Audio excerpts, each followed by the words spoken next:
Hey, so whenever you're ready. Okay, so hi, my name is Andre from VentureOut. We have just gone through a great week here with the guys from VentureOut New York, and I'm with Brian, the founder and CEO of this New York non-for-profit that runs a terrific program.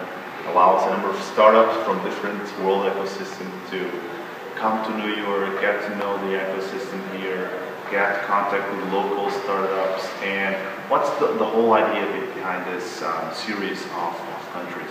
Yeah, I mean, I don't think I could have described it better myself, but the sort of the philosophy that drives the activities of VentureOut New York is that globally talent is evenly distributed, but that opportunity is not. And we recognized a few years ago that there's a tremendous amount of opportunity in the startup community here, and developed this program and this nonprofit to help enable international entrepreneurs from abroad that are interested in taking advantage of that opportunity. And so we both promote New York City abroad as a great startup community, because when people think about startup cities, they generally think of the Valley. And New York really has a lot of great things to offer beyond what the Valley has. And two, we host these programs where we pick sort of region to region really, really terrific startups that are a fit for a New York market and interested in moving here, identify them and bring them here and help really accelerate their success. Yeah, really having tangible results of startups that have gone through the programs and have decided to relocate to New York. Yeah, so we, these things take some time. So when people come here, it's kind of exploratory. They generally need to get some funding. And we really, although we did a German event last year, it really got started in April with our UK, our British invasion. Yeah. And that was on April 8th. And even though that was just a few months ago, we have had, between the last two programs, I think 3 or 4 of the companies are actually already operating in the ground, have created a business entity here, and are starting to ramp sales and marketing efforts and others. So even though it's unbelievably early for us, and in 6 and 12 months, those numbers I hope will ramp much higher. We've already seen some traction. So we've just had Portugal this week, and in a couple of weeks, actually 4 weeks from now, we're going to have Brazil start up. Yeah, so this is like Portuguese Summit. So on July 8th, we are going to have a big group, 15 Brazilian tech startups coming for a very similar program. So as you described, sort of getting to know New York City startup ecosystem, ripping the veil off of the scary task of trying to enter an international market, trying to enter the United States, and really letting people know what the tangible steps are that they need to take. And the whole program is made for companies to actually grow their international business from New York in the US. So they can actually move here and start to operate in the US. And we actually went through a number of people that gave us very insightful comments on how to open business here, how to make it legal, how to make sure that people coming, let's say, from Europe could stay legal in the country. But that's also a hurdle for lots of these companies, right? Yeah, no, I mean, listen, it's fun to go to great networking events, and it's fun to meet with startups and see what it's like to be a successful entrepreneur, and see a company that's gone in a few years from 0 funding to 5 million to 10 million. We visited Sail Through, they just closed around for 19 million, so they've raised a total almost 30, and have over 100 people, and they were 16 like 2 years ago. And so it's fun to hear those stories and see that. But there's also the nitty-gritty of, although that would be fun and it might be a goal of yours to do that, if you don't have a visa, you can't come. If you don't have a business entity, you can't raise any money. And so it's about showing sort of the fun, cool side of the community, as well as the nuts and bolts of how you do business and how you expand internationally to New York. How did you think it went with Portuguese startups? Because we have very different startups. We have one hardware startup, and we have even an animation movie startup.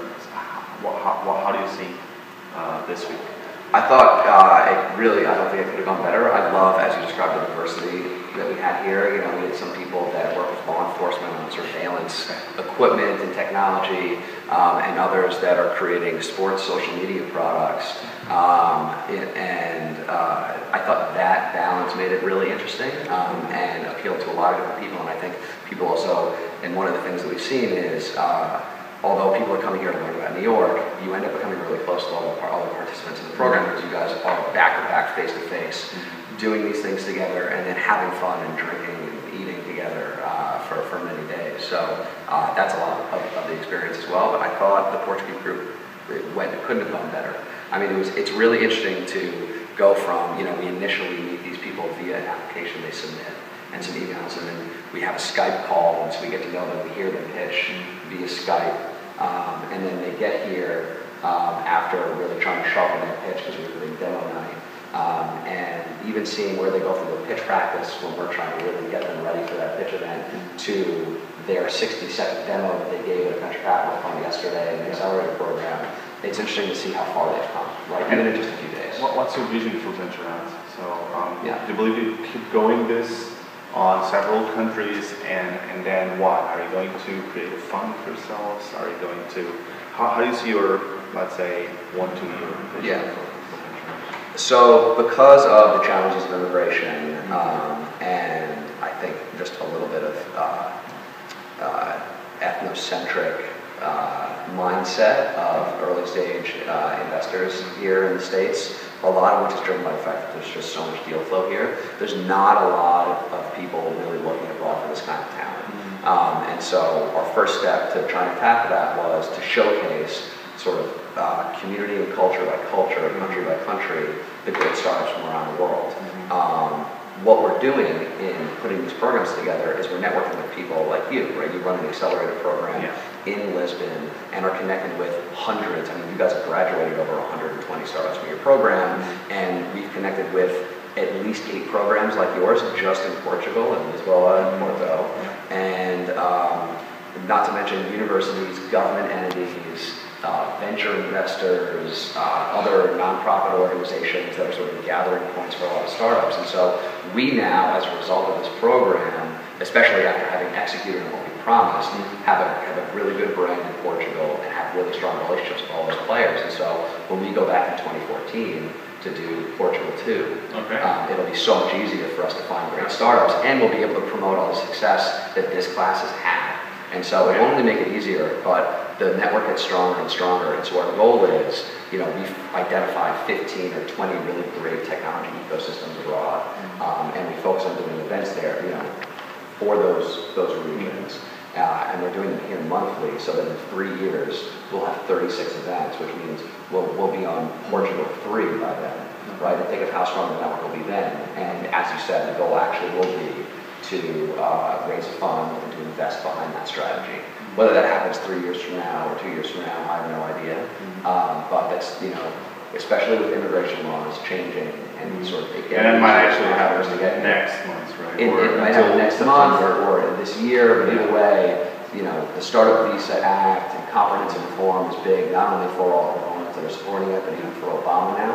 And so we actually have some hope where it's been pretty brutal and bleak the last few years. And with that kind of a change, there's going to be a flood of entrepreneurs coming here, which this country desperately needs, and a flood of engineering talent. And I think we're positioning ourselves really well to be able to take advantage of that in a unique way. Very well. So if not before, with the Lisbon Challenge group in New York by late December or late November, hope to see you next year in VentureOut New York Portuguese Week, second edition 2014. And thanks a lot for your help. It was really a very powerful week for most of us. Thanks so much. I really appreciate that. Really appreciate it.